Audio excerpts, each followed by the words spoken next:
Pour commencer, j'avais oublié de vous montrer. Pour changer le mot de passe par défaut, pour celui qui vient avec Kali, écris comme je écris là, password Kali. Et puis ça va te demander, normalement ici ça va te demander d'être root user. Euh, pour devenir root, comme je vous avais dit, sudo, vous écrivez sudo Kali, sudo password Kali, et puis tu mets ton nouveau mot de passe et puis tu le rétapes. Et là tu as changé le mot de passe par défaut. C'est super important de changer le mot de passe par défaut parce que quelqu'un a accès sur ta machine, connaît déjà le mot de passe par défaut de Kali Linux. Et surtout si tu l'as installé sur ta machine physique, c'est super important de le changer. Ok, cette étape maintenant, l'étape, la dernière étape, je vous avais montré comment se servir de Linux, leurs commandes et tout. Ça c'était que le basic, mais c'est tout ce dont tu as besoin pour naviguer facilement sur un Linux. Donc avec ça, euh, maintenant là, je vais vous apprendre ce qu'on appelle la collection d'intelligence. Parce que par exemple, si tu es arrivé à une compagnie, tu es employé comme un hacker, euh, par, par où commencer, c'est quoi les étapes et tout. Donc je sais que les étapes seront souvent, on commence par la collection d'intelligence. Collection d'intelligence, ça dépend si la compagnie dont ils veulent que tu fasses le travail pourrait, soit ils t'ont donné leur website, ou soit ils t'ont donné leur IP address, quelque chose comme ça. S'ils t'ont pas donné, euh, si tu n'as pas été donné de mot de passe, là tu vas devoir maintenant trouver ça de toi-même et tout. Je vais vous apprendre ce qu'on appelle collection d'intelligence active et celui qu'on appelle passive. Active, c'est quand tu communiques avec la machine directement, de ta machine à la machine à distance. Mais quand on dit passive, c'est quand tu utilises un autre moyen pour parler à la machine à distance. Là, je vais vous expliquer ça, comment ça se passe. Ici, je suis en train de... Je vais commencer par la communication active. C'est celui que, normalement, premièrement, si on t'a donné l'IP adresse, la première des choses, c'est savoir si tu peux communiquer avec. Par exemple, pour checker si, par exemple, on va essayer par exemple avec Google, pour savoir si nous sommes capables de communiquer, c'est facile. Tu écris juste simplement ping. Euh, tu peux écrire le mot de passe ou soit tu mets Google.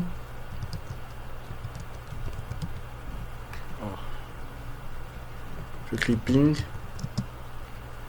Google, google.com. Et là, tu attends voir si il te répond. Pour arrêter sur Linux, tu fais CTRL-C. Et là, quand j'ai arrêté, je peux checker maintenant. J'ai envoyé 5 paquets et j'ai réussi 5. Ils ont réussi 5. Donc je n'ai pas perdu. Donc la connexion est en train de passer. C'est comme ça que même quand on te donne un IP adresse avant de l'attaquer, si tu dois d'abord faire ça. C'est ça la première étape. Ping. Et si ça te répond normal, là tu connais donc il est accessible. À part Ping, il y a d'autres histoires qu'on utilise, comme par exemple,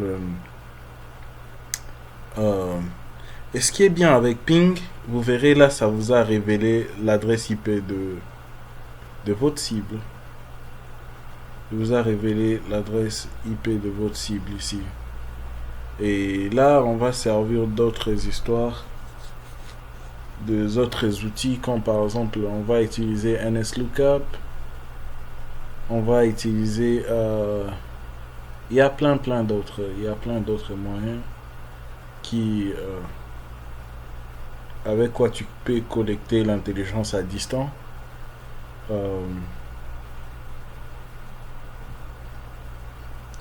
Là, je suis en train de chercher d'autres, comme par exemple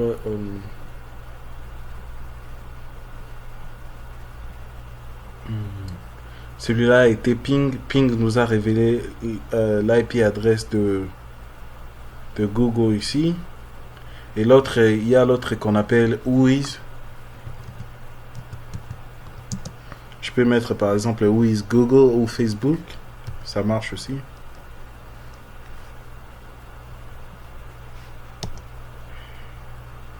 Lui aussi t'aide à collecter l'intelligence et tout. Donc, tout ce que je suis en train de faire là est légal. Donc, il n'y a rien d'illégal jusque-là. Donc, tout ça est légal et tout. Donc, tu peux... Ça va juste obtenir les infos que Facebook lui-même a publiées là dehors, comme Google. Donc, tous ces outils que j'utilise ici, ce sont que de... ça va révéler que des choses que Facebook lui-même a publiées, a laissé que vous pouvez connaître. Donc, on n'est pas en train d'attaquer Facebook.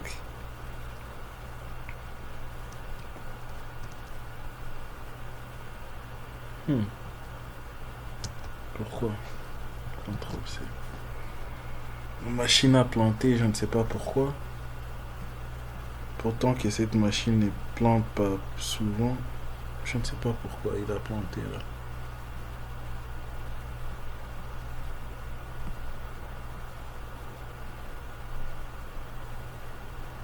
Ok, on va le faire même ici. Il y a l'autre qu'on appelle Whois. Je vais mettre Whois Facebook. Et là, vous verrez, il vous a montré, il y a des infos là. Vous pouvez voir, ça révèle même les numéros de téléphone, ça révèle révèle plusieurs histoires là. Tout ça, c'est légal encore. Ce ne sont que des infos que Facebook lui-même a publiées, donc il n'y a rien de mal à faire ceci.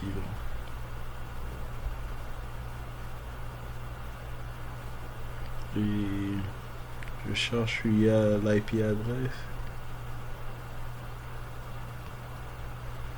Ici, ça te révèle name server, les domaines, statut. Donc, tout ça, ça fait partie de collection d'intelligence. C'est comme ça qu'on collecte l'intelligence avec des outils comme celui-ci. Comme Whois, admin, take, company, name server.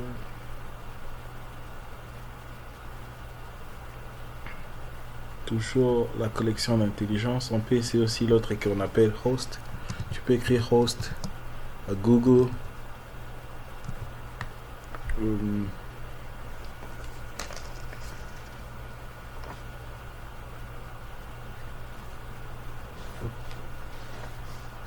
Tu peux écrire host google.co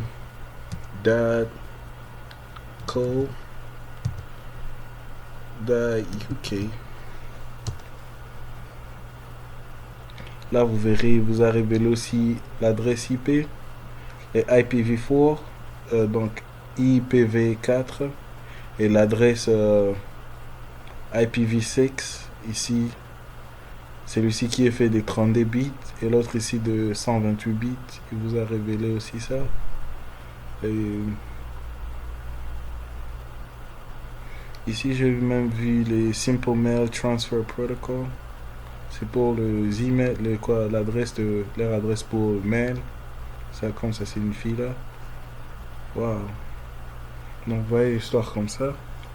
Tu peux aussi prendre comme cette adresse IP qui t'ont donné là, tu copies ça. Et tu fais CTRL SHIFT C. Et puis ici en bas, tu écris encore host. Et tu colles CTRL SHIFT V. Et ça, tu vois là, derrière, ça t'a donné plus d'infos. Et là, derrière le pointer, je crois, ouais, pointer, quand on parle de pointer, il y a aussi les CNAME, les air records, ces histoires-là comme ça. Donc là, ça te révèle l'histoire comme ça. Tout ça, ça fait toujours partie de la collection d'intelligence et tout. Quand on collecte l'intelligence, c'est tout ce qu'on fait comme ça. Donc. Et là, il y a d'autres outils qu'on va utiliser qu'on appelle comme... on peut utiliser celui qu'on appelle WhatWeb. On peut utiliser aussi... utilisons aussi WhatWeb. Pour savoir comment se servir d'un outil, par exemple comme WhatWeb, tu écris juste WhatWeb et puis tu mets dash trait H. Là, ça te montre comment te servir de cet outil.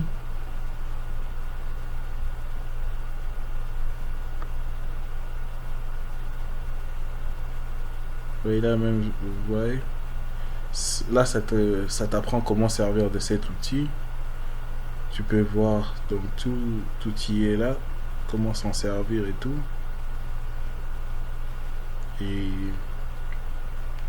là, on va essayer de se servir de cet outil aussi. On va juste écrire WhatWeb.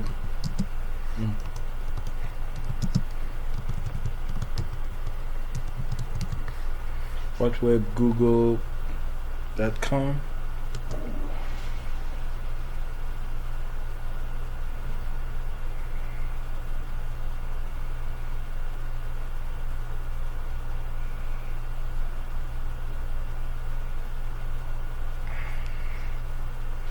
Là, vous voyez avec celui-ci aussi, il a révélé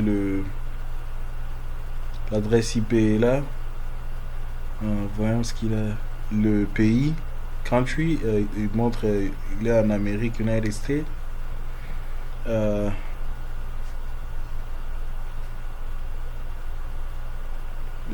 Ici, on peut voir redirection locale et tout, Google, les titres et tout, moved.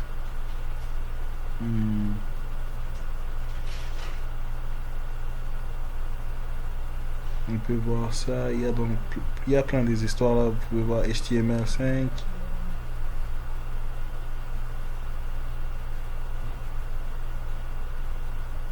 Donc ça. Donc soit on peut aussi écrire WhatWeb dash trait V.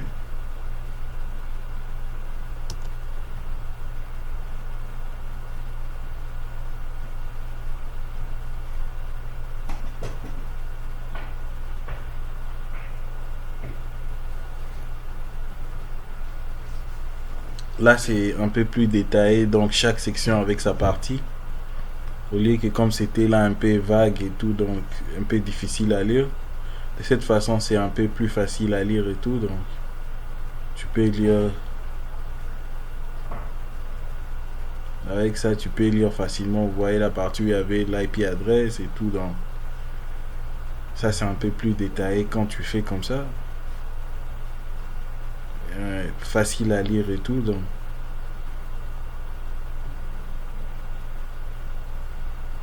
vous voyez ça là, facile à lire comme ça. Tout ça, ça fait toujours partie de la collection d'intelligence, et jusque là il n'y a rien d'illégal et tout. Tout ça, donc c'est faisable et tout, il n'y a rien d'illégal jusqu'à ce point ici et tout, donc. Mais celui qu'on va faire là, celui qu'on va faire après là, c'est celui qui est un peu du genre illégal. Là, celui-ci que je vais faire après là, tu le fais que sur ton propre serveur, sur le serveur que je vous avais montré comment installer, celui qu'on avait installé pour pratique et tout. C'est celui dont tu vas pratiquer cette histoire qu'on va faire après là.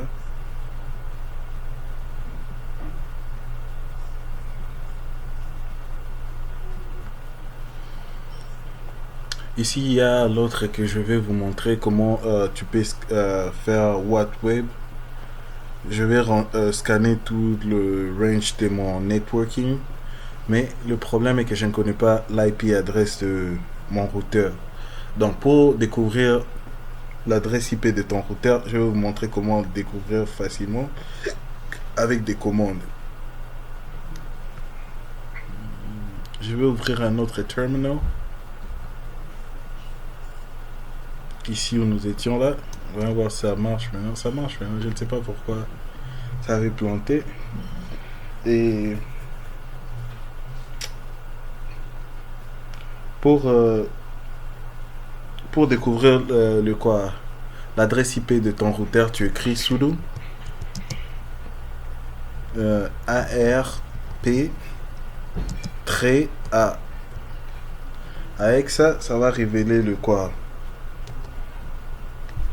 Mais le mot de passe, j'avais mis encore quoi mon mot de passe. Je ne vous dirai pas mon mot de passe. Là, vous pouvez voir, c'est ça. Pourquoi ça me révèle ça? Donc, ici, ça me révèle... ça révèle pas mon vrai routeur parce que... vous vous rappelez, au départ, j'avais changé le quoi. Je voulais que tout ce que nous sommes en train de faire reste que dans notre VirtualBox.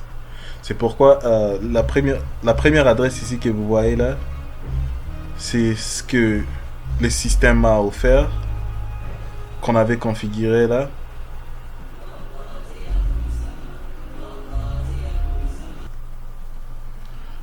Ok, celui-là, c'était pour découvrir le quoi de notre routeur, mais là, on ne verra pas le quoi, l'adresse IP de mon routeur, mais on verra les IP adresses qui est sur mon premier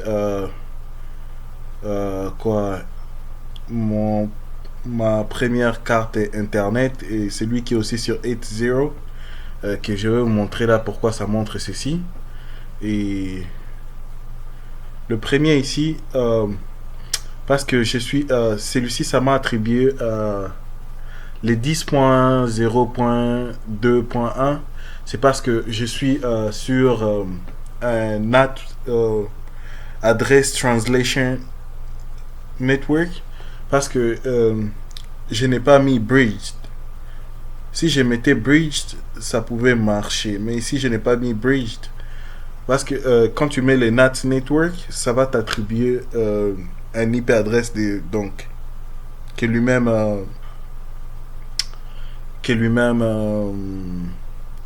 comment ça s'appelle, que lui-même cette histoire VirtualBox va t'attribuer de lui-même. Et maintenant, celui-ci, c'est le système que j'avais créé, que je vais vous montrer là.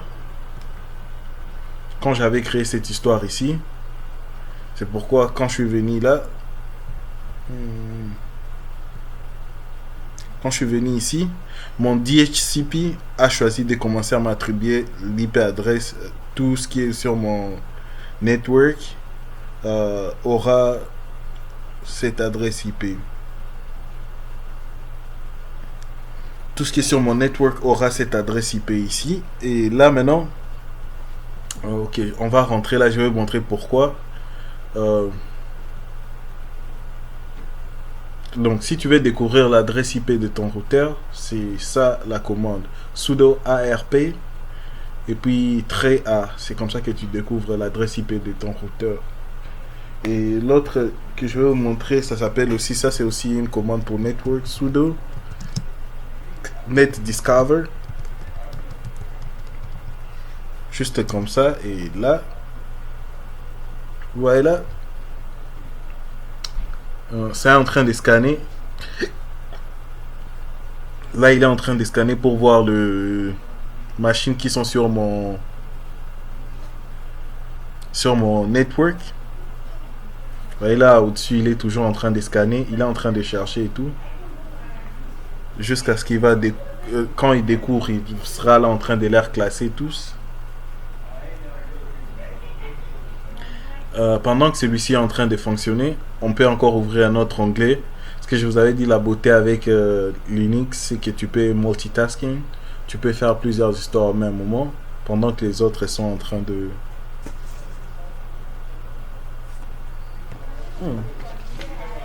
Pourquoi ma machine ne charge pas? Je ne sais pas que je vois pourquoi il ne charge pas. Là, il charge maintenant. Ok. On va ouvrir un autre terminal. J'ai ouvert un autre. Et celui-ci aussi, je vais vous apprendre une autre commande de network qui s'appelle netstat. L'idée déjà, la netstat trait NR.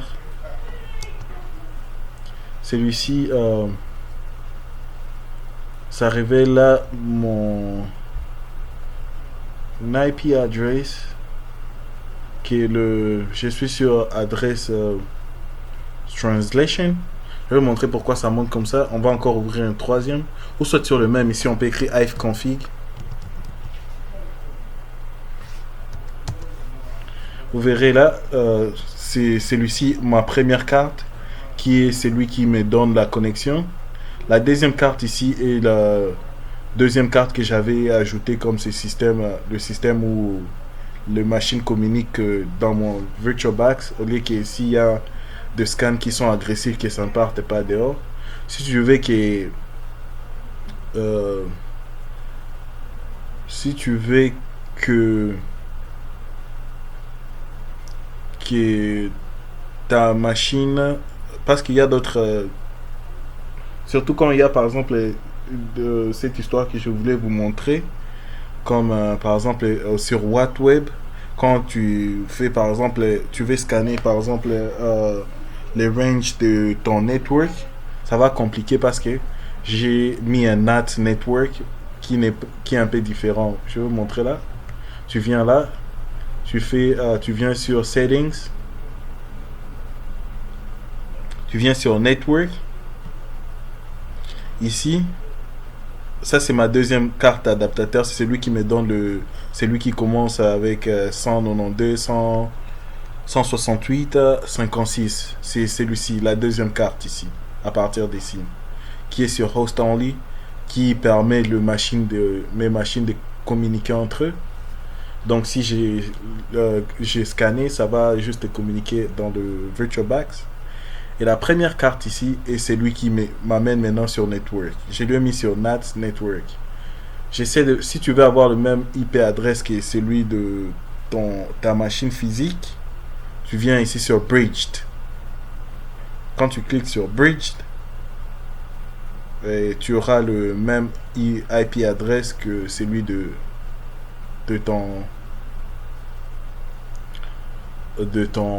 ta machine physique. Donc on va pas faire ça. Moi je vais laisser sur NAT pour moi. Et là on va rentrer ici.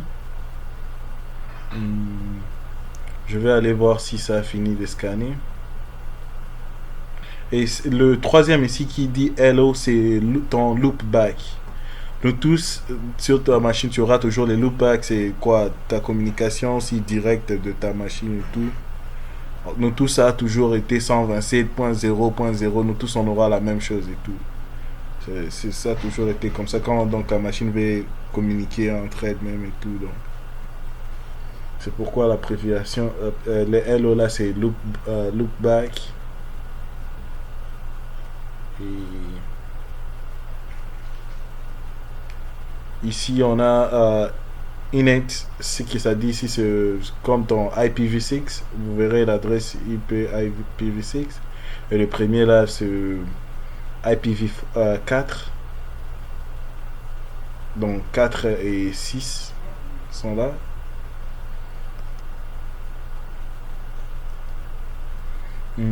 On va aller vérifier s'il a fini de scanner.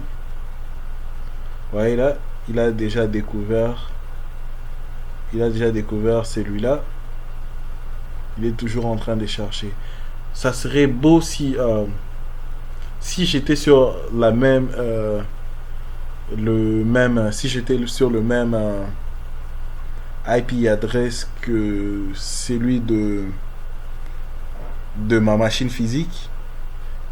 Quand je suis en train de faire ça, vous aurez vu tout ce qui est connecté sur mon network avec la commande que j'avais fait là. Tout ce qui est connecté sur mon network, les téléphones, la télévision, tout ce qui est connecté, les frigos, Donc tout ce que tu peux avoir connecté sur ton des IoT, des gadgets, tout ce que tu as qui est connecté, tout ce qui est connecté sur ton routeur serait révélé là et tout. Donc. Mais pour moi, vous ne verrez rien parce que j'avais limité que tout soit juste avec une adresse donc qui mon VirtualBox me donne pour mesure de sécurité. Et, et quoi d'autre je vais maintenant vous montrer. Il y a quelque chose que je voulais vous montrer avec WattWeb. Ok, je vais vous montrer quelque chose d'autre à faire avec WattWeb. Je vous ai déjà montré Whois.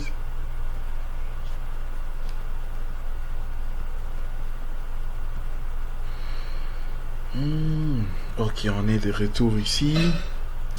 Il y a d'autres WattWeb, par exemple, comme je vais vous montrer l'agression level que je voulais vous montrer là.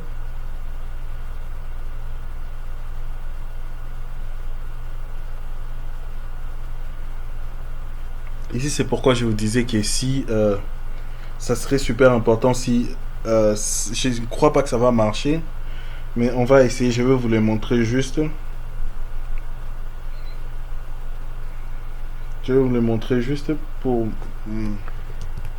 J'écris WattWeb et puis je mets l'adresse. Je vais voir l'adresse IP que j'ai là. Comment elle est attribuée et tout. Pas là-bas, je crois ici.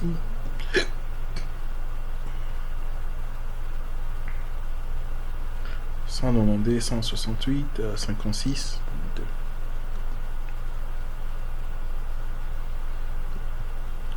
Et là, je vais écrire WattWeb 192.168.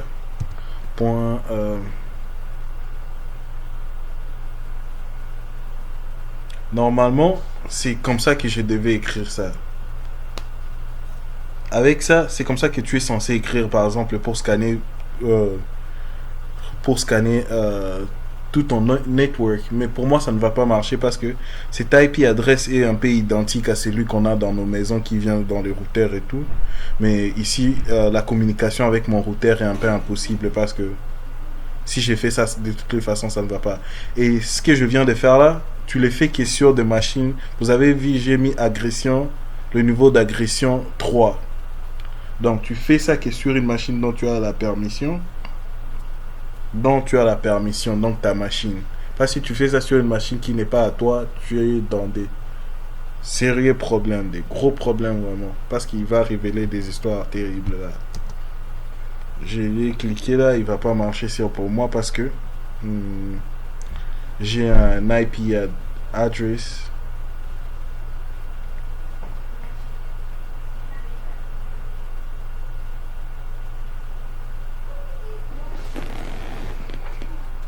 Ouais, ça a bien dit error. Donc ça va pas marcher. Je vais essayer un peu de faire si ça peut marcher avec les IP adresses qu'on avait assigné là. Je crois c'était je fais 56.1 ici aussi je fais 56 point je crois 54. On va voir si ça va marcher.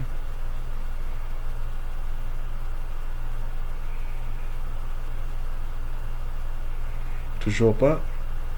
C'est ce que je vous disais que ça va pas marcher avec ça parce que je suis sur un adresse translation network et tout, ça va pas marcher.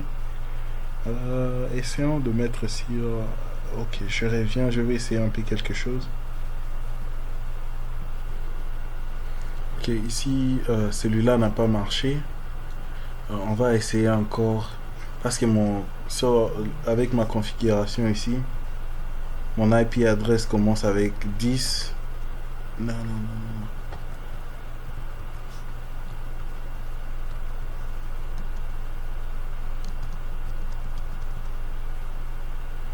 Mon IP adresse commence avec 10. Je vais supprimer ça. On va essayer si celui-là marche. Je vais mettre 10.0.2. Je mets point 1. Et puis ici, je vais mettre 10. Ici aussi, je vais mettre 10.0.2.55. Donc pour dire qu'il scanne tout ce qui est donc sur mon network. Si on va voir si ça va marcher. Toujours pas. Donc comme j'avais dit, ça serait mieux si j'avais mis sur que ça ait le même IP adresse que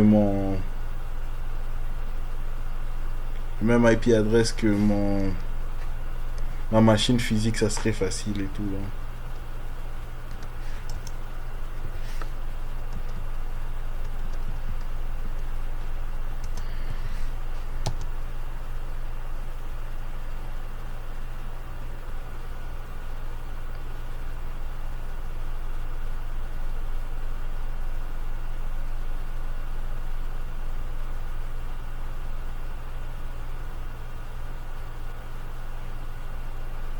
Toujours pas.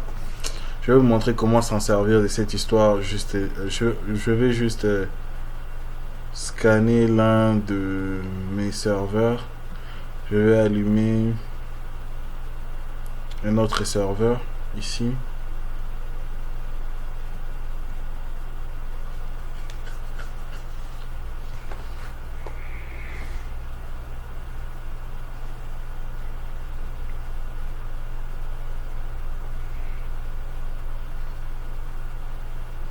On va scanner qu'un seul IP adresse pour vous montrer juste comment ça marche.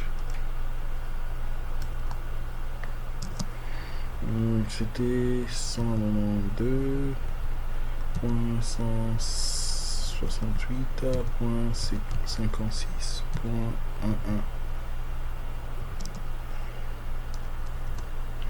Et là, comme ça,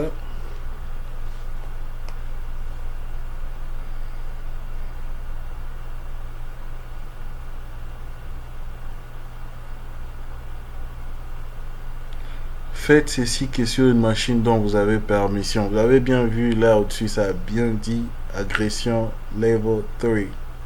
Donc je vous avais montré dans le quoi comment se servir de cette histoire. Ça vous indique même comment dangereux ce que vous utilisez là peut être. Vous voyez, ça a révélé la version d'Apache.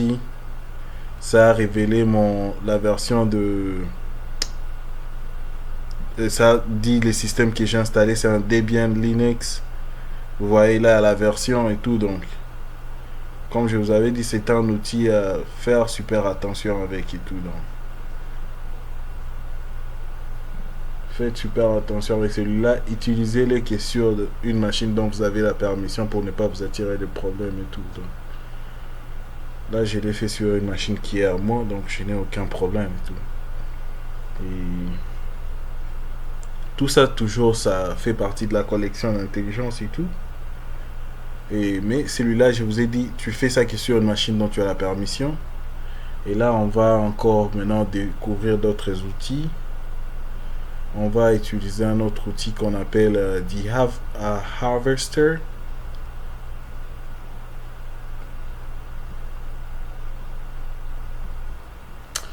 Avant que l'on passe ici, je vais vous montrer quelque chose d'autre. Quand je vous avais montré cette commande pour WhatWeb, quand vous ferez, pas celui-ci, je crois celui-ci. Quand vous ferez celui-ci, normalement, il va scanner et à un moment, vous allez voir des erreurs. Donc les erreurs seront parce qu'il va à IP adresse par IP adresse. Il sera en train de scanner jusqu'à ce qu'il trouve les IP adresses qui correspondent à ceux qui sont attribués à vos machines à la maison. Il y aura beaucoup d'erreurs. Maintenant, il y a l'autre commande que je vais vous apprendre. Quand vous faites celui-là, il y a plusieurs erreurs. Et les erreurs là, c'est normal parce que les erreurs seront en train de montrer parce que les autres IP adresses là ne sont pas attribuées à vos machines dans votre routeur, dans votre network. Donc pour juste scanner qu'il n'y ait pas des erreurs, vous faites ceci. Tu fais dash dash, euh, tu fais dash dash, no qui dit no, et puis tu mets encore dash, error. Donc no errors, donc qui veut dire pas d'erreur. Donc vous voyez cette commande ici. C'est ce que vous ferez quand vous serez en train de scanner chez vous à la maison. Et là, si vous voulez que je vais vous montrer, donc là, si vous voulez que cette histoire que ça ne vous complique pas trop, ne faites pas le premier que j'avais fait ici. Je vais vous montrer ici. Donc, vous ne faites pas celui-ci. Moi, si vous, donc, vous n'avez pas, donc, si je sais que, donc, au début, je le faisais. Il y aura une autre vidéo, donc, que je vais vous montrer comment faire sans avoir un network privé, donc, dans le VirtualBox. Je vais vous montrer comment le faire. Donc, si tu fais pas celui-ci, juste quand tu installes ta machine, comme je vous l'avais montré, directement, quand tu viens ici, tu viens sur Settings, tu vas sur Network. Ici, n'attribue pas un deuxième. Tu viens que sur le premier, tu le mets sur Bridged. Sur le premier ici, le deuxième, Bridge Adapter. Ça aura le même IP adresse que ton routeur à la maison. Et là, ça sera facile pour des scans comme celui que je vous ai montré là, ici. Ça sera facile. Donc avec ça, si je n'avais pas changé cette histoire, si ça serait parti en dehors et tu peux scanner. Tu as le droit de scanner ça parce que c'est ton routeur, c'est ta machine. Mais d'autres IPS souvent t'envoient, ce n'est pas que on va t'arrêter pour ça, mais ton Internet Service Provider t'envoiera si pour eux, parce que moi je me rappelle, bon, il y avait un moment où on m'a envoyé une lettre.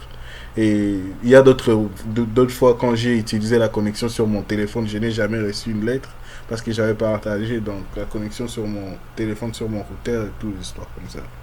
Je n'ai jamais reçu une lettre et tout pour cela. Donc ça dépend des IPS. Donc si tu fais ça, ça va éviter de t'envoyer des erreurs.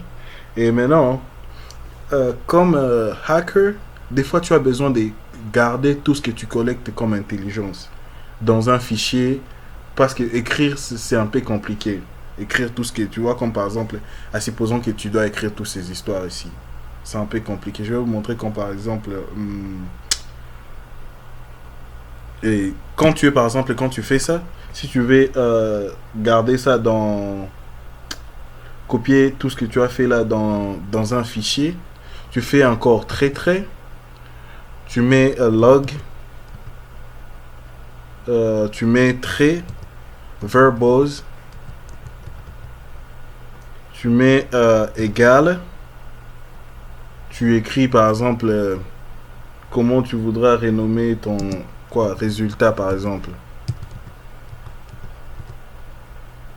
Tu mets ça comme ça. Donc ici je vais vous dire ce que ça veut dire.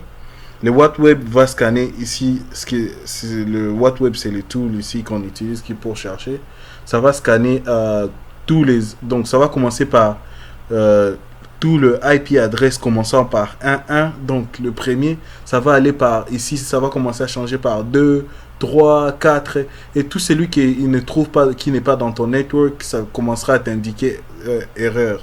C'est pourquoi je vous ai montré je mis pas d'erreur. Donc si tu n'as pas mis no error, ça va pas montrer c'est le IP adresse là il n'a pas trouvé. Et ici j'ai mis .255 comme je vous avais dit, donc il scanne tout ce qui est dans votre système, donc dans votre network. Et ici maintenant log verbers, donc tout ce qu'il va trouver là de les mettre dans un fichier qui s'appelle result. Et là tu auras tout ça dans un fichier. Je vais vous montrer exemple ici. Je vais le faire avec l'une de mes machines comme j'avais fait là quand j'avais scanné celui-ci. Je vais faire dash Euh, Comme je sais qu'il va scanner une machine, je n'ai pas besoin vraiment de mettre no error. Je peux mettre juste, hmm, je peux mettre dash dash log, je mets trait verbose et puis je mets égal, je mets result, je mets dans résultat. Peut-être que j'en ai déjà un, je mets résultat 1. Et là, tout ce qu'il va scanner, pourquoi option, no such option.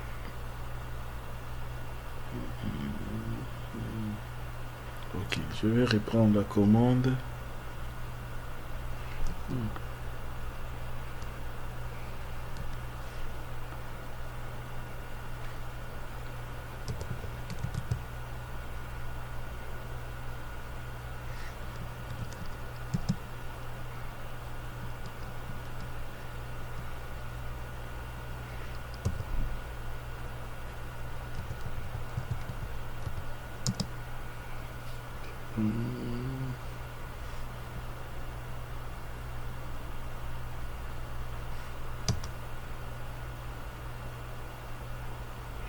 Ok, là, cette fois-là, ça a marché.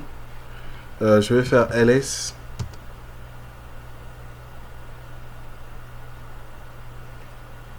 Il est où?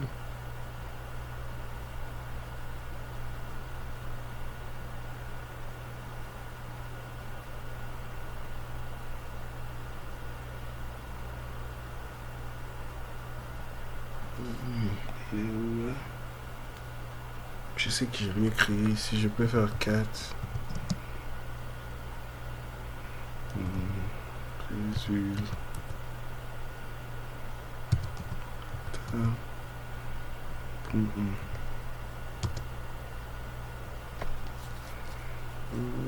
Où est-ce qu'il a enregistré?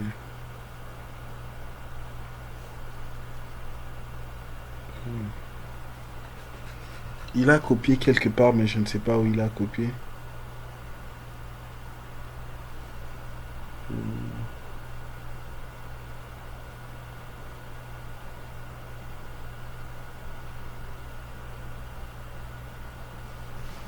Ok, on va faire ceci. Je vais cd desktop.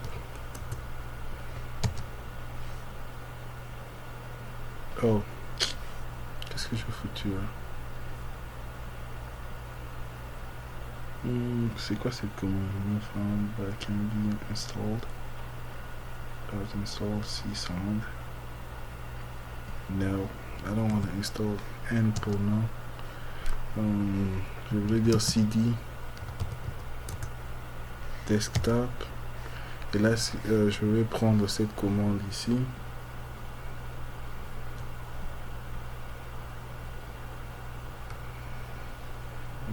Vers contrôle. Et là, je vais copier ça ici.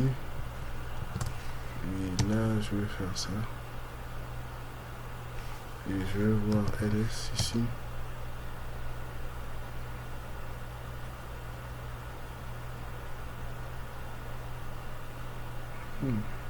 Intéressant.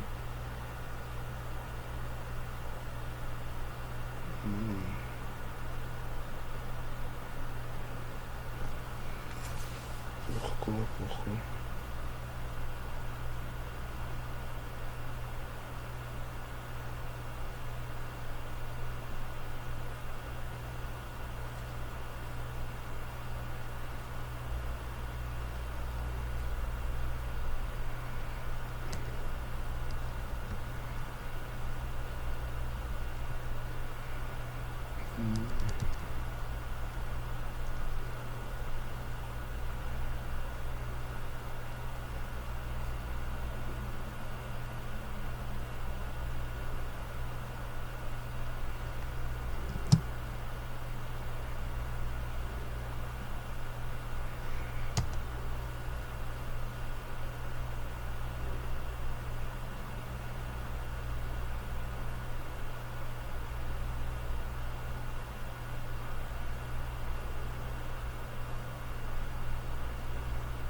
C'est ce que j'avais écrit ici auparavant. Dash, log, dash verbose. C'est ce que ça indique là, mais je ne sais pas pourquoi. Je vais encore essayer. Je ne sais pas pourquoi il ne me crée pas un fichier avec les noms là. Ok, si on fait ceci.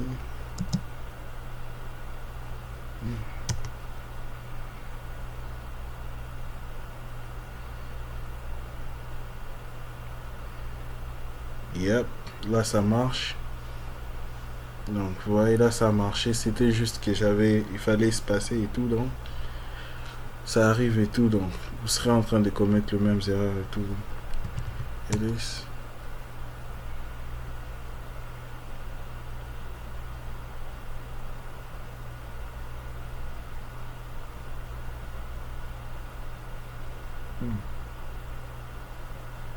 C'est quoi cette histoire?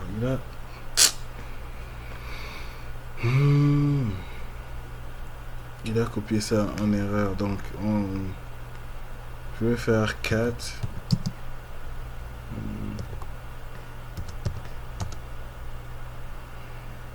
Donc, il a copié ça sur Regal. Pourtant, je ne sais pas pourquoi il a copié ça là-bas, vous voyez. Il a copié ça sur Egal. Je l'ai su à partir d'ici. Pourtant que j'avais spécifié où il devait l'écrire, mais je ne sais pas pourquoi il a écrit sur Egal. Et il a écrit sur Egal. Vous voyez tout le résultat qui est au-dessus et aussi ici en bas. Mais il a écrit sur Egal. Peut-être il fallait que j'écrive. Et c'est encore, je vais supprimer celui-là. Pour supprimer, vous faites un fichier, vous faites remove et je vais mettre égal. Et là, je vais faire un ls. Il est supprimé et tout. Donc. Je vais rentrer un peu en arrière pour voir s'il n'avait pas fait la même bêtise dans mon quoi. Je vais faire ls ici. Quelque chose qui n'est pas d'ici pour supprimer.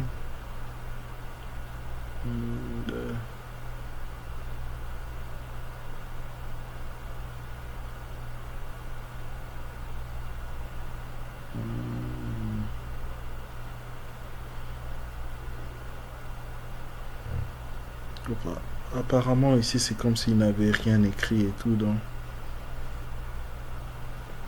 je vais rentrer encore sur CD desktop et je vais reprendre la même commande et tout.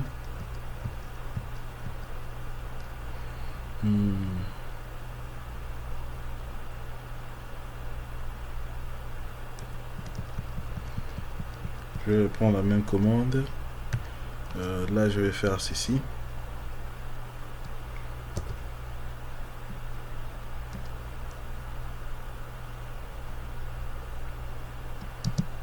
Je vais faire ceci pour voir si ça marche comme ça et tout. Donc je vais juste, soit tu peux faire un .txt qui veut dire texte, donc je peux ouvrir avec n'importe quel éditeur.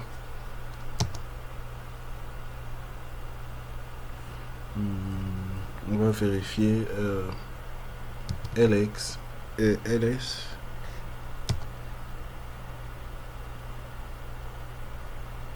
Il n'a pas créé, je ne sais pas ce qui se passe avec cette histoire.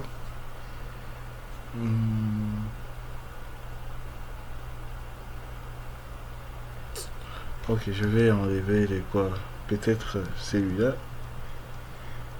Il ne doit pas être là. Comme ça. Et on va voir si ça va marcher.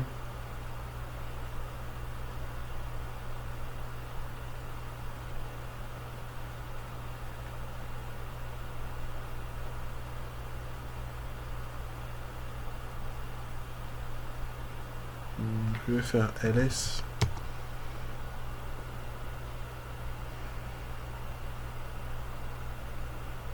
Ouais, il est ici. Cette fois-là, il a copié. Donc, vous avez vu. Des fois, donc, c'est comme ça qu'on apprend et tout. Donc, vous verrez, vous serez même, vous-même aussi, vous serez en train de faire les mêmes erreurs. Et vous inquiétez pas. Ça arrive et tout. Donc, personne n'est une machine. On ne peut pas retenir ces histoires. Donc, avec les temps, donc, au fur et à mesure que tu pratiques, même si tu deviens un expert, tu auras toujours de petites histoires. Donc, ouais, on n'est pas des ordinateurs et tout. Donc, qui peut se rappeler donc avec précision et tout. Donc, pour lire ça, c'est facile. Tu fais 4 comme je vous avais montré. Et tu lis ça comme ça. Résultat 1.txt. Là, tu peux lire ça comme ça. Là, vous voyez, c'est le même résultat que vous aviez là au-dessus. C'est le même résultat, mais dans un texte. Ici, c'est enregistré. Parce qu'une fois que je ferme, ici, tu l'as quand même enregistré. Tout ce que j'avais trouvé là. Parce que je vous ai dit, c'est une collection d'intelligence. Toutes ces histoires donc, que tu collectes, tu dois les garder quelque part. Parce que ça va te servir pour d'autres histoires. L'adresse IP, par exemple, va te servir pour quelque chose. Et la version d'Apache, ça va te servir pour des attaques, par exemple pour des scans, pour aller vérifier dans la base des données de vulnérabilité si il y a eu déjà un attaque qui a été découvert avec la version là et tout. Donc tout ce que vous collectez doit être sauvegardé quelque part. Super important dans votre boulot de chaque jour quand tu deviens hacker IT, quand tu es engagé quelque part et tout, quand tu fais ce travail, tu vas commencer à sauvegarder tout ce que tu retrouves comme intelligence. Tu dois garder ça quelque part parce que ça te sera demandé et tout. Ou si ça ne t'est pas demandé, mais ça va te servir à quelque chose, à des attaques ou à découvrir plus sur ce que tu peux faire avec des infos comme ça et tout. Il faut toujours sauvegarder tout ce que tu trouves. Et je vous ai montré ça, c'est une façon de lire, comme je vous ai montré là, lire ces fichiers là. Tu peux aussi lire les fichiers avec de texte éditeur comme Vim. J'écris Vim, j'écris les noms de résultats. Là, c'est un peu ambigu. Et là, il reconnaît directement. Quand je fais ça, il va l'ouvrir aussi dans Vim. Là, je suis dans Vim. Ouais. Là, je suis dans des textes éditeurs Vim. Pour y quitter, je vous ai déjà montré, tu fais Shift, colonne. Et les deux points en anglais, je crois que ça s'appelle colonne. Tu écris W qui, français, point d'exclamation, et puis qui veut dire... oh, non, comme je n'ai rien ajouté, tu n'as pas besoin d'écrire quelque chose. Tu n'as pas besoin d'écrire W veut dire écrire, read, write en anglais. Donc tu n'as pas besoin d'écrire write. Tu peux juste écrire key et puis quit. Donc sans rien faire. Et là, donc, il quitte là-dedans. Quit qui veut dire donc quitte. Arrête, juste quitte. N'écris rien. Tu peux l'ouvrir aussi avec Nano. Tu écris résultat.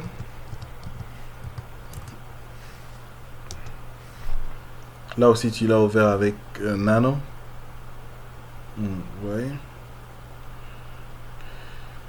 Là, c'est la même chose. Pour quitter, tu fais CTRL X.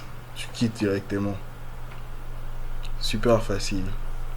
Je vais vous montrer d'autres outils. Tout ça, on est toujours dans la collection d'intelligence et tout. Je vais vous montrer quelque chose d'autre qui est NSLOOKUP. NSLOOKUP est bien parce qu'il va te révéler même l'IP adresse de ta cible. NSLOOKUP c'est aussi légal, tu peux te servir même sur Google, sur Facebook. On va faire NSLOOKUP Facebook, comme cela, comme j'écris là NSLOOKUP. Et là, le premier IP adresse ici, c'est le quoi? C'est l'IP adresse de mon routeur, ce que vous voyez là. Et parce que NSLOOKUP c'est un outil qui est plus utilisé pour le DNS. C'est pourquoi vous avez vu là le 53 qui est le port, le numéro de port de DNS serveur, ça marche. Il faut retenir ces histoires comme ça quand tu fais la sécurité informatique. Et même comme hacker, tu as besoin de se connaître aussi des ports. C'est super important. Je vais vous montrer pourquoi. 53, c'est DNS serveur. Souvent sur 53 et 143, je crois. Et Whois, c'est un protocole aussi. Celui-là que je vous avais montré là au-dessus. Quand tu mets par exemple les Whois Facebook, c'est un protocole qui opère sur les ports 43. Oui, c'est un protocole aussi. Mais là, vous voyez, il vous a révélé le nom, c'est Facebook. C'est ça maintenant, l'IP adresse de Facebook. Et là encore Facebook, ça maintenant c'est son IPv6. Donc, le quoi, vous savez qu'il y a les IPv 4 et IPv 6. IPv 6 c'est la nouvelle version de IPv 4.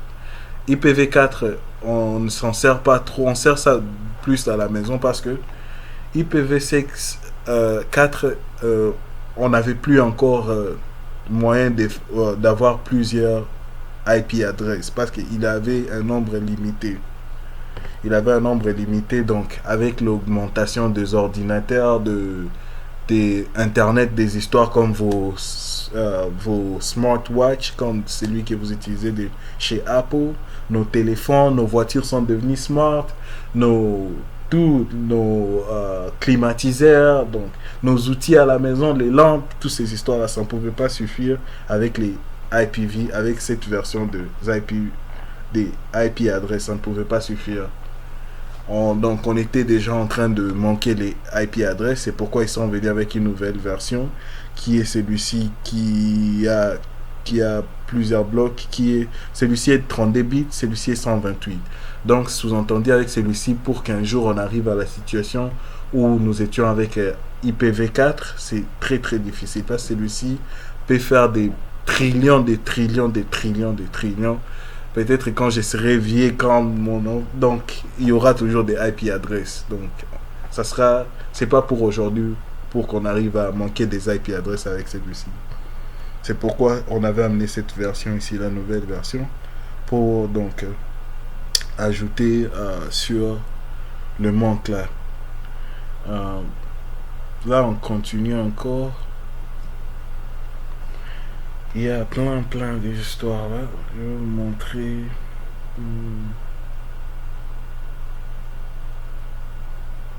Je vous ai montré comment vous servir de NSLookup. Whois ici que je vous ai dit aussi, Whois, celui-ci, comme par exemple Whois Facebook. Les Whois ici est un protocole qui opère sur 43. C'est un protocole aussi. Comme je vous ai dit, 53 c'est le numéro de port 53 et le DNS server. DNS server c'est le... Je vais vous montrer aussi comment on attaque un DNS server. Le DNS server c'est par exemple, ça s'appelle Domain Name Server. Par exemple quand tu vas sur www.google.com, c'est lui qui donne le nom là de google.com, c'est le DNS server. Donc il y a aussi des moyens de l'attaquer et tout. Donc Whois, NSLookup, ce sont des outils pour query, qu'on appelle, je ne sais pas comment dire ça en français, query. Comme communiquer avec les DNS serveurs, on utilise les outils comme Whois ou NSLookup et tout. Donc je vous ai montré comment servir des WhatWeb et tout, donc ces histoires là comme ça. On est toujours ici, on est dans l'étape qu'on appelle la collection d'intelligence. On est toujours en train de collectionner de l'intelligence. Quand tu trouves par exemple quelque chose de comme ça, si tu étais en train de toujours collectionner, comme je vous ai dit, tout ce que nous on trouve comme intelligence, il faut tout conserver et tout. Donc tu peux faire par exemple, si tu veux conserver comme celui-là, tu peux créer avec Echo.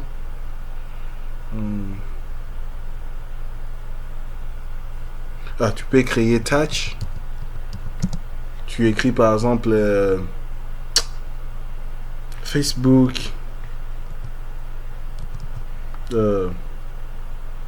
tu mets Facebook. Et là maintenant tu fais echo. Tu copies par exemple ça ici. Tu viens là. Et tu fais CTRL. Quand tu copies ça. Tu fais CTRL C. Je n'ai pas besoin de celui-là au-dessus. Tu fais ça, CTRL C, CTRL SHIFT C. Tu viens là, tu n'as pas besoin de servir des deux histoires comme ça. Tu peux utiliser Nano, tu peux utiliser Vim, mais bon, des fois, moi, donc. Quand je fais ça, et après je mets le trait, je mets...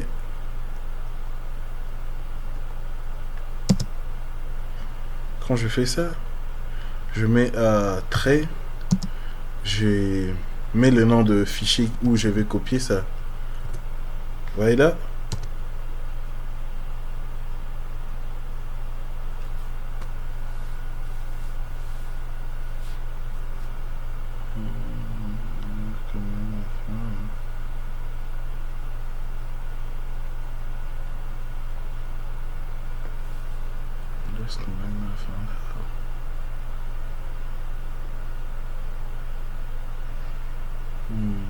LS.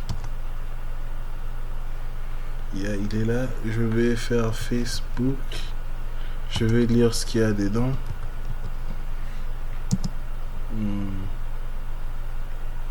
Facebook. Ça n'a pas enregistré dedans. Ok. On peut faire... si celui-là, bon, c'est compliqué. Tu prends le même nom là. Tu fais Vim. Tu peux copier ça dans Vim. Tu fais Facebook. Comme ça. Et tu viens là. CTRL SHIFT C. V. Tu copies ça là. Tu fais Shift 2 points. Et puis tu mets W qui et puis point d'exclamation. Et là c'est copié. Pour lire ça c'est facile. Tu fais 4. Ouais, je l'ai là. Donc tu as plusieurs options. Tu n'as pas toujours besoin de faire touch et 4. Et echo, tu n'as toujours pas besoin de faire ça. Celui-là marche.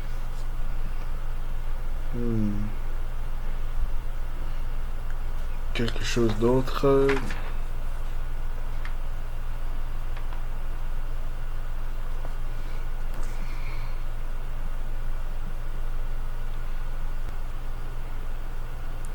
Avant que je n'oublie, je voulais vous montrer encore une autre façon de vous servir de Whois, que je vous avais dit. Whois est un protocole qui opère au port 43 TCP et qui est TCP. Vous savez la différence entre TCP et UDP. TCP c'est quand on communique. TCP c'est bien, ça fait les trois... je ne sais pas comment dire, three-way handshake. Donc, ça veut dire comme en français, les trois façons de vous saluer. Donc, quand il envoie un AC acknowledge, il envoie aussi un signe. Et puis, donc, quand il y a les trois, là, donc, c'est souvent utilisé pour une connexion dont on veut s'assurer que le message qu'on envoie arrive, qu'on est sûr que ça arrive à la destination. C'est là qu'on utilise les TCP protocoles. Quand on s'en fout de... on veut... TCP c'est bien, mais le problème c'est la lenteur. Parce qu'il doit s'assurer que le message arrive et ça devient lent. Maintenant avec UDP, c'est plus rapide, mais celui-là, des fois tu peux envoyer les paquets... ça ne peut pas des fois arriver et tout. Quand tu envoies de paquets, ça n'arrive pas deux fois et tout. Donc, et c'est souvent utilisé dans la communication, comme quand il y a des appels voice over IP, comme par exemple quand tu calls sur quand tu calls sur WhatsApp, quand tu calls sur Facebook. C'est utilisé un peu pour des histoires comme ça, tu vois. Donc même quand il y a une mauvaise connexion et tout, quand il y a un paquet qui drop, qui tombe, ce n'est pas un problème et tout. Donc c'est utilisé pour des histoires un peu comme ça. Donc, quand on veut s'assurer que la connexion arrive au bon port, donc à l'endroit où c'est destiné, là, on utilise les TCP. TCP, le problème est qu'il est lent parce qu'il s'assure que tout arrive à l'endroit dont on a besoin et tout. Donc, c'est pourquoi il devient lent. Et UDP est rapide, mais il n'est pas rassurant. Donc, c'est un peu ça. Et comme je vous ai dit là, Whois est un protocole comme DNS est un DNS est un serveur. Quoi d'autre qui est un protocole FTP. euh, euh, L'autre c'est quoi? FTP, tu as FTP. Il y a beaucoup, même Netcat, je crois. Yeah. Maintenant, je vais vous montrer comment utiliser la Whois. On va d'abord se servir des hosts euh, pour trouver l'IP adresse. Et puis, je vais vous montrer comment servir des hosts quand on trouve l'IP adresse. Et par exemple, pour trouver plus d'informations, par exemple, sur Google,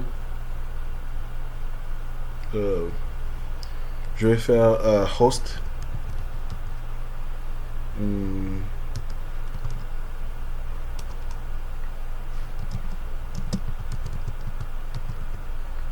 Google.com. Et là, ça m'a donné l'IP adresse. Et donc, je vais faire ceci maintenant. Je vais utiliser Whois. Je vais faire dash h. Donc, quand je mets dash h, tu peux pointer où tu veux que. Tu peux pointer un domaine spécifique pour qu'il te trouve par exemple, des infos là-bas. Comme par exemple, je vais mettre Whois point.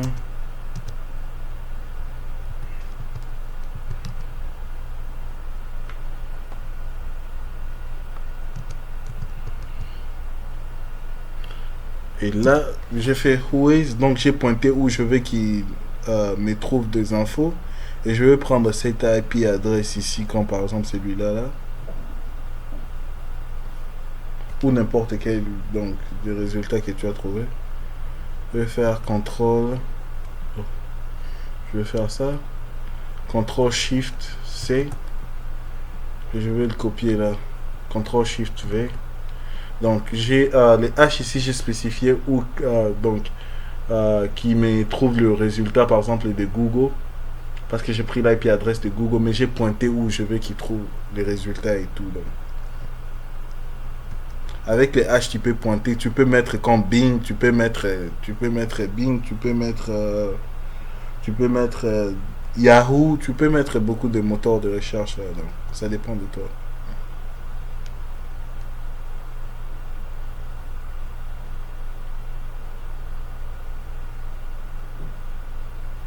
Ça va prendre du temps un tout.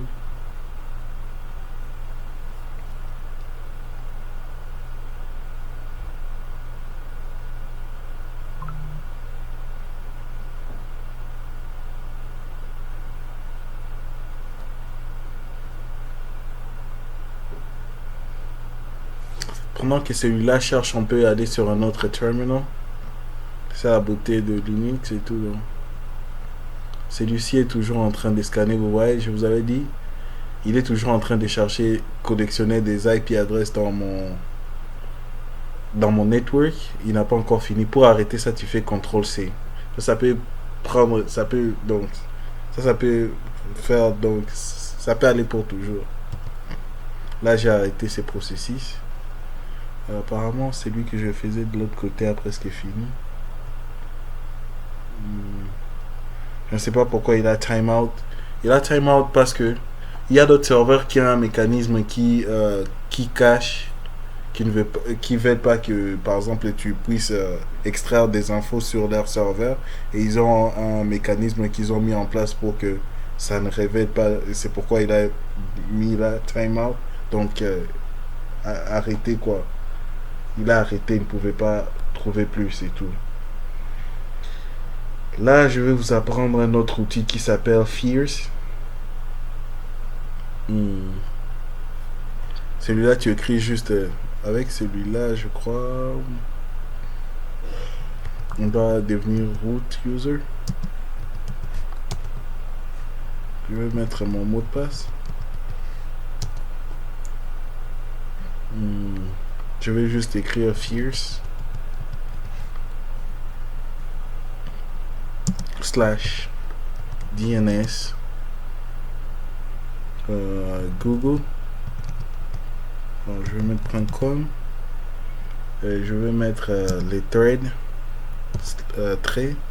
Thread.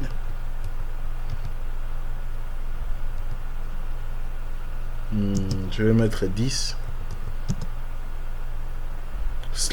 trait files file espace route slash route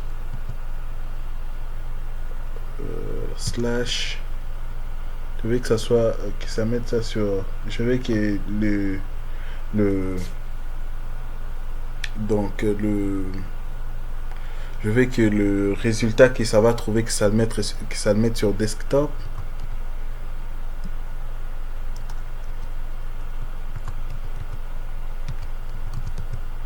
Je vais mettre slash et je vais appeler ça par exemple le nom. Là maintenant je suis en train de donner le nom de mon fichier Google et je mets ça par exemple Google info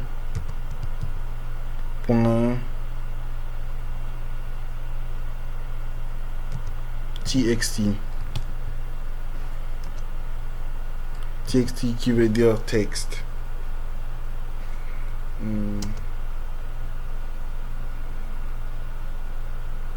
Là toujours je suis en train de collectionner l'intelligence et tout. Ça dit erreur, je ne sais pas pourquoi ça dit erreur. Dash DNS Google slash thread on recognize là ça dit slash domain name, yeah, slash connect wide. Qu'est-ce qui ne va pas avec eux?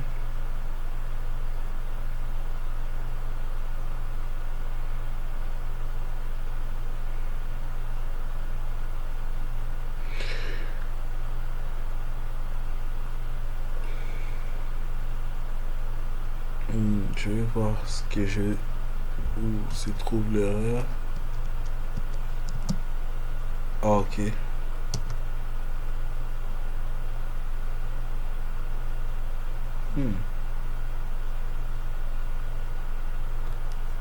Pourquoi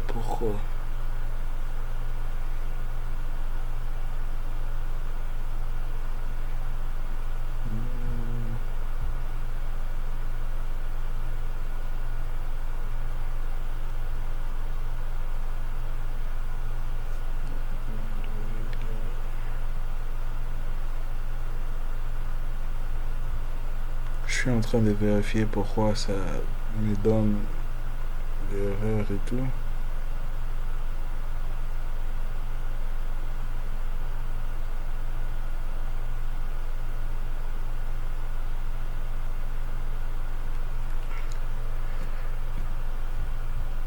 Ok. Est-ce que j'ai bien écrit desktop?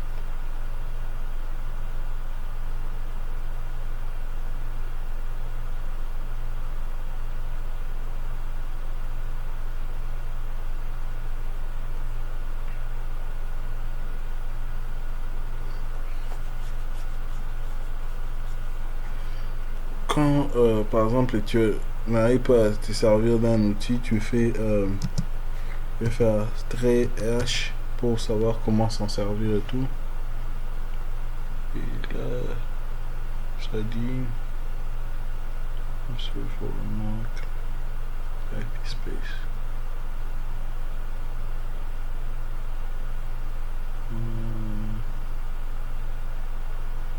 Slash slash DNS.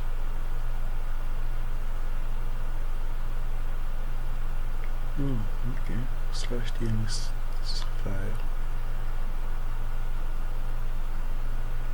Use DNS server specified in this file for the REST lookup. Use TCP instead of UDP.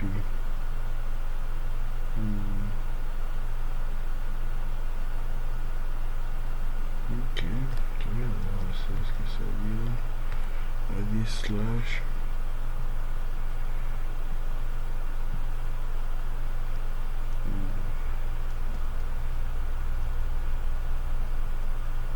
Ça dit très DNS.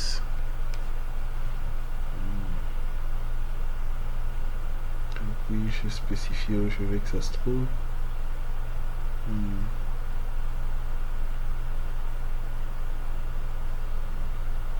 Oh, ici d'ailleurs, je suis déjà sur.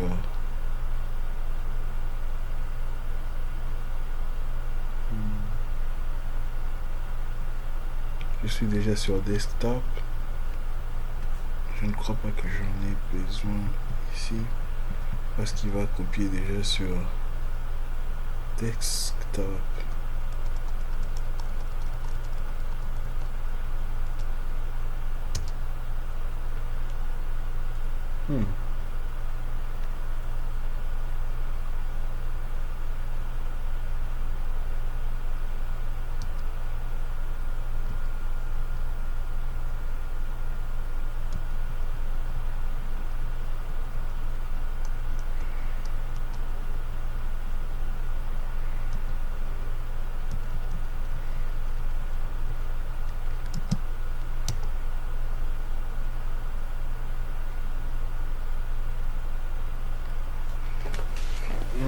Je ne sais pas pourquoi ça ne marche pas cette histoire-ci.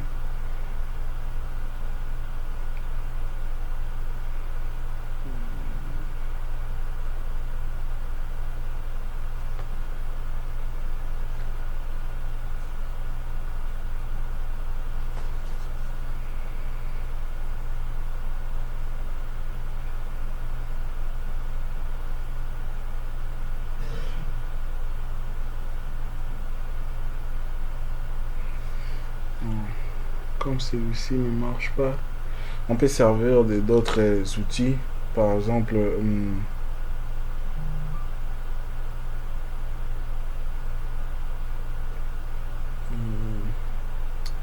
on va utiliser quelque chose d'autre qui s'appelle comme celui-ci ne marche pas,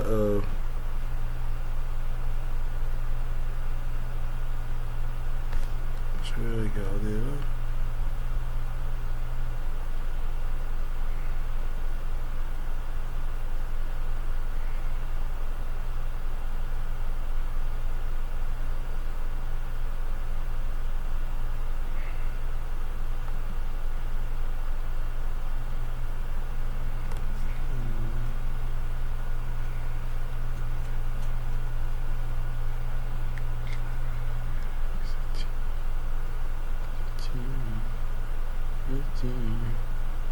Show right here is the team.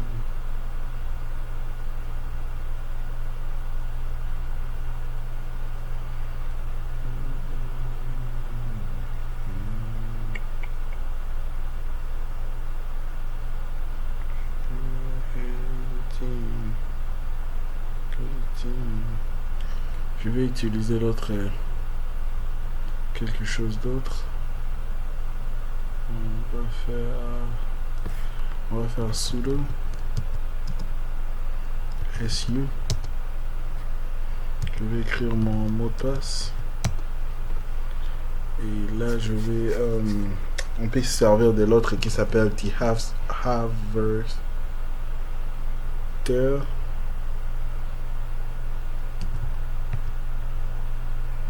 avec un H majuscule ici.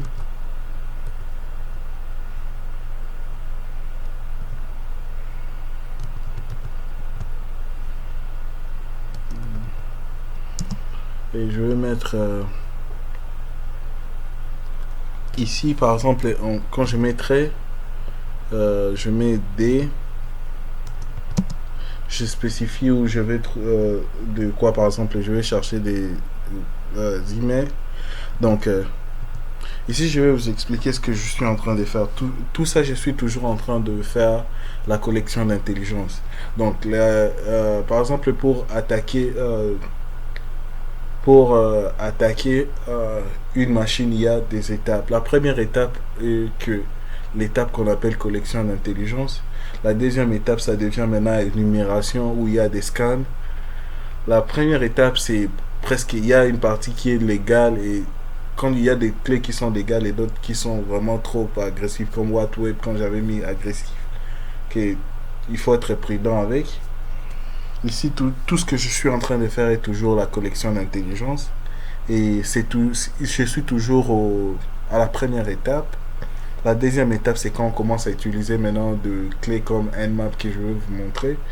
Nmap, c'est là quand on commence maintenant à découvrir des trous sur les systèmes, sur les web apps et tout, des histoires comme ça. Là, donc, ce qu'on appelle vulnérabilité et tout, là, on commence à découvrir des vulnérabilités sur nos cibles. Là, c'est d'ailleurs, vraiment, il faut avoir permission avant de faire ça sur une machine qui ne t'appartient pas. Il faut avoir la permission. Mais on sera en train de le faire sur que nos propres machines à nous, donc on a permission et tout. On est toujours en train de collectionner ici. Toujours en train de collectionner. Euh, je vais écrire google.com.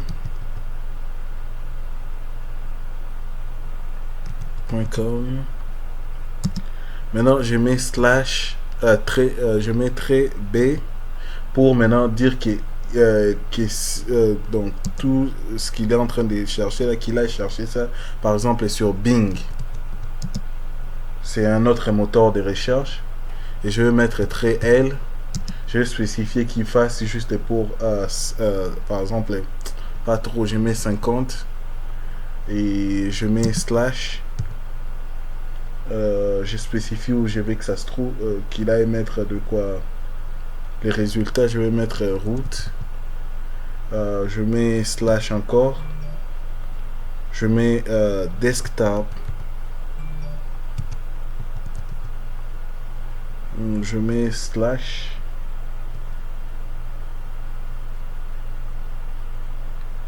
Je mets Google Info. Cette fois-là, je mets ça où? Je mets ça dans... Bon, je mets ça dans HTML. Pour c'est là qui savent la programmation. HTML, c'est un langage qui... les H, la hypertext markable, si quelque chose comme ça. C'est donc avec ça qu'on constitue le squelette d'un site internet. Et donc, c'est ça qu'on constitue comment l'internet, quand il y aura ça à gauche et à droite, c'est avec HTML. Et maintenant, JavaScript, c'est celui qui lui donne le comportement. Par exemple, quand tu appuies sur un bouton et tu vois, par exemple, ça réagit comme ça.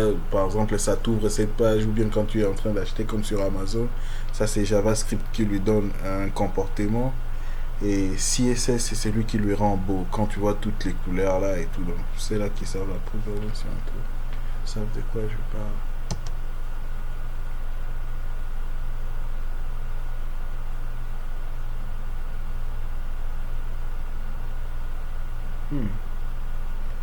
Tu n'as pas reconnu l'argument que je lui ai donné. Pourquoi?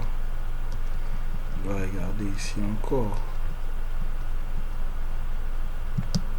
Celui-ci doit marcher.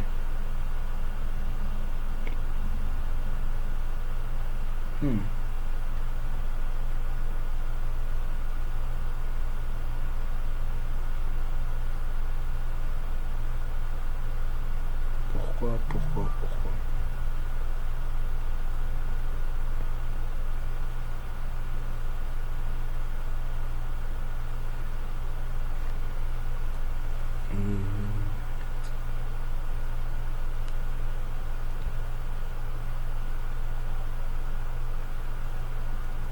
sais pas pourquoi. Je vais un peu voir pourquoi ça. Cette vidéo sera un peu trop longue. Mais bon, on est déjà à 1 minute 30, 27 minutes, à 1h27 minutes. Bon, pas de problème. J'essaie de voir pourquoi le premier d'abord. Je vais d'abord essayer de voir pourquoi le premier n'avait pas marché. Le premier c'était Fierce. Pourquoi il n'a pas marché? Ce n'est pas ça que je cherche.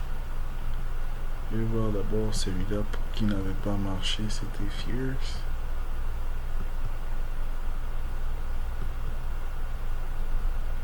Yeah, il est là.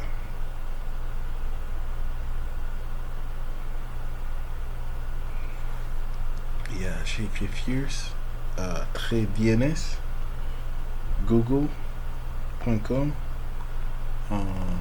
trait third, THREATS. Yeah.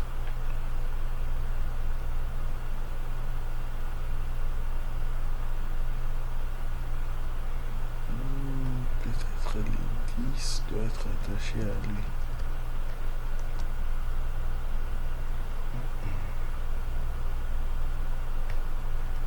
Bon, je vais d'abord sortir les 10 ici. Je vais mettre comme ça et puis je vais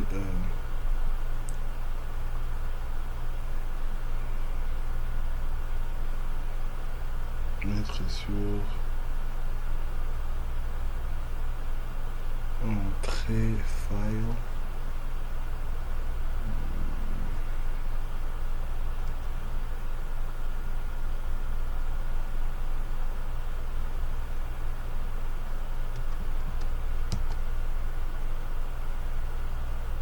Qu'est-ce que ça dit là?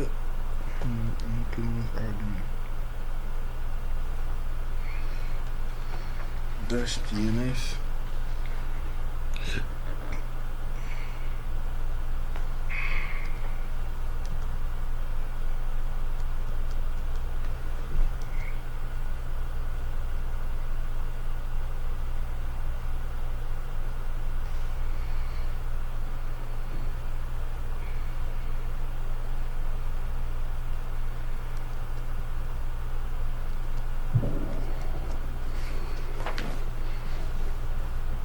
Je vais essayer un peu de chercher sur internet.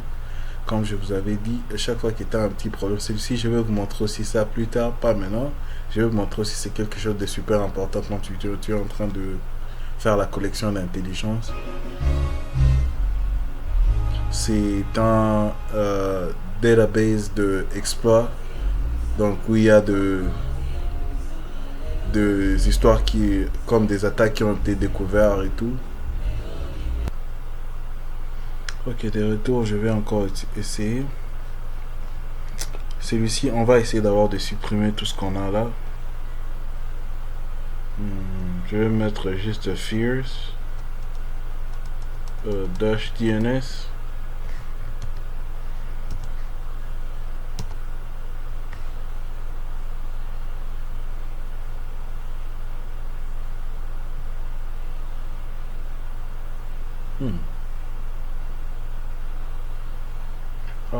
Apparemment, Fierce here,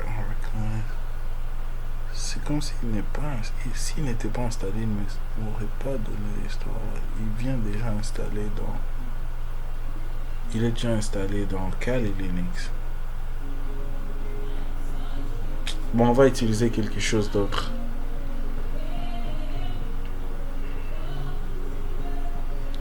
On va utiliser The Harvester. Ici aussi j'avais des petits problèmes et je sais peut-être j'ai commis une petite erreur de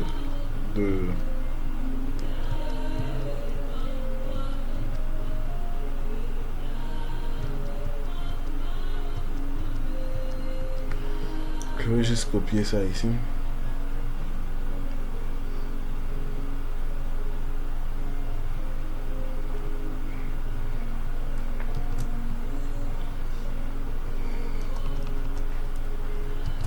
Je vais copier là, mais il faut J'ai compris où il y a l'erreur qui manque. Ici, il faut spécifier le file.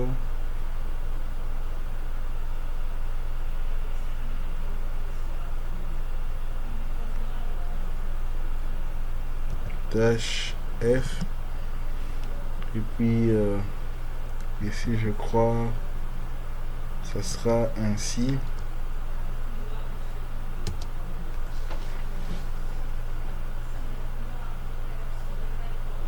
Yeah, là, ça marche. Ouais. Là, ça a collectionné quand même. Hmm.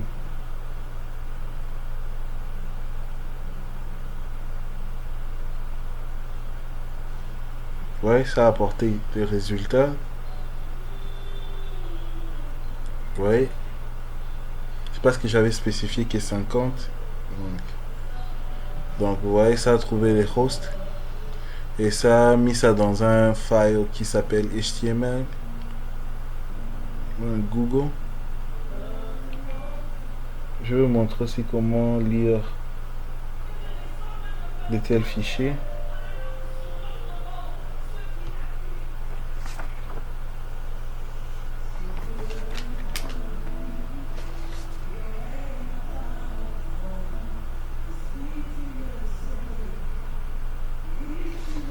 Yeah, ouais, là ça a marché cette fois-là. Donc j'avais oublié de mettre que un trait F. Et puis ça, là ça a marché. La plupart des fois dans la vraie vie, comment un hacker travaille, quand tu trouves des histoires comme celui-ci, tu prends, tu copies ça, tu fais CTRL C Shift C, tu copies ça. Par exemple, tu mets par exemple Vim. euh,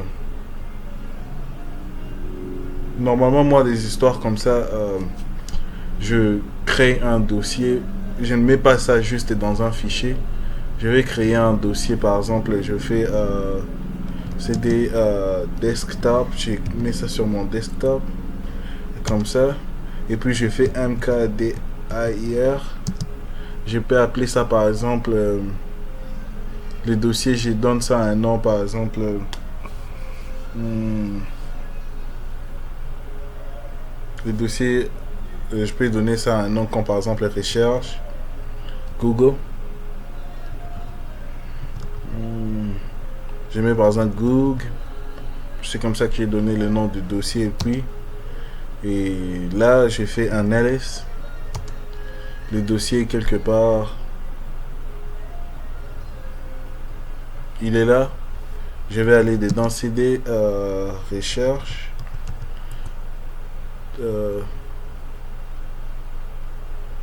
Recherche Google. Et j'entre dedans. Et j'ai créé mon fichier là dedans. J'appelle ça Vim. Par exemple, je donne ça, par exemple, résultat harvester.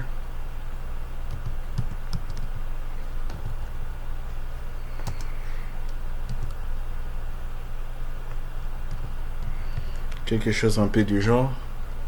Je peux mettre ça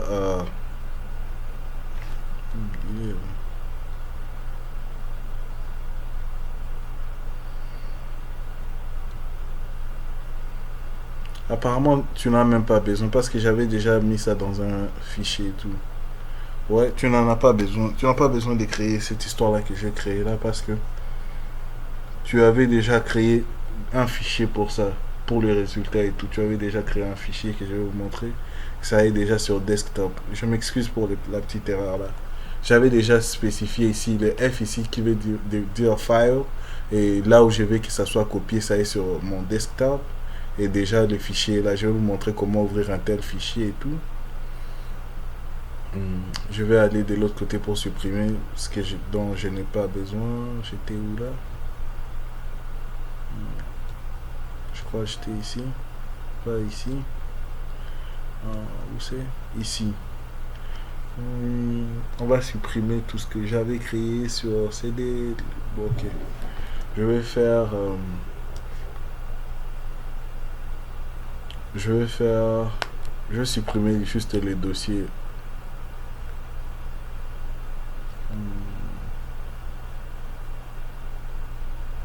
Je vais supprimer le dossier. Tu fais RM qui veut dire remove. Recherche.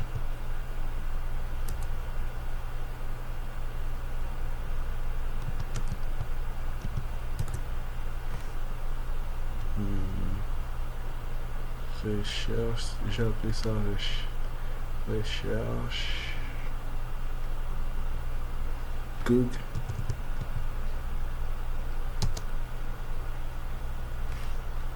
Ok, il peut pas l'enlever parce que je suis dedans. Je dois sortir dans les dossiers et tout. Tu le fais.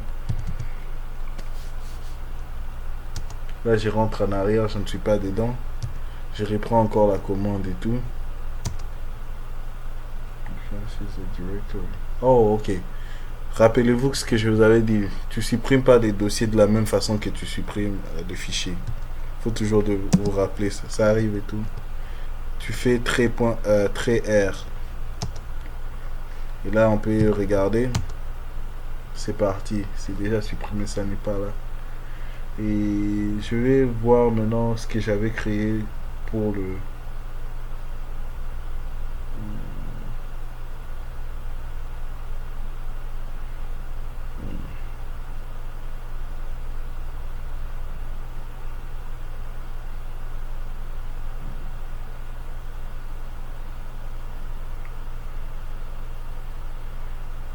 Par erreur, j'avais un autre fichier qui s'appelait déjà...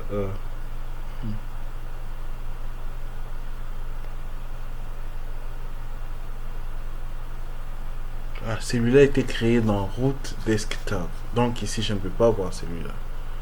Je vais essayer de... Donc quand tu as un fichier comme celui-ci que j'ai mis là en résultat.html, pour juste ouvrir ça, tu fais Firefox. Et puis tu mets le nom de fichier résultat.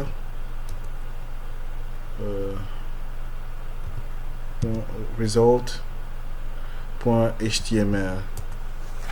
Quand tu fais ça, ça va ouvrir ça dans HTML.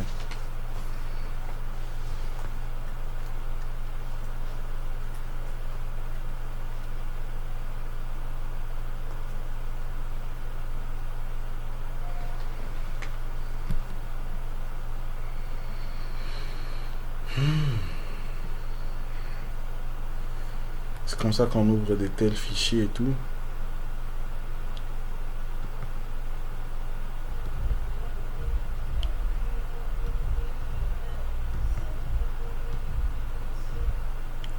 Ici, je vais faire un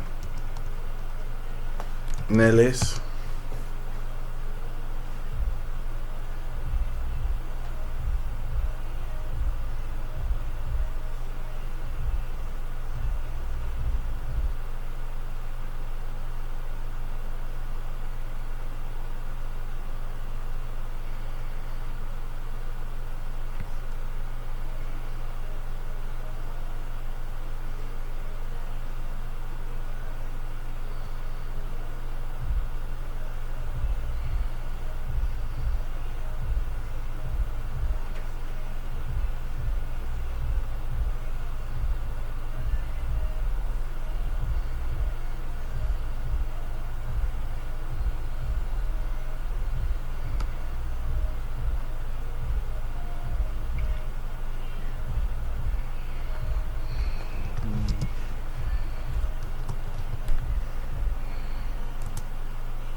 Donc là,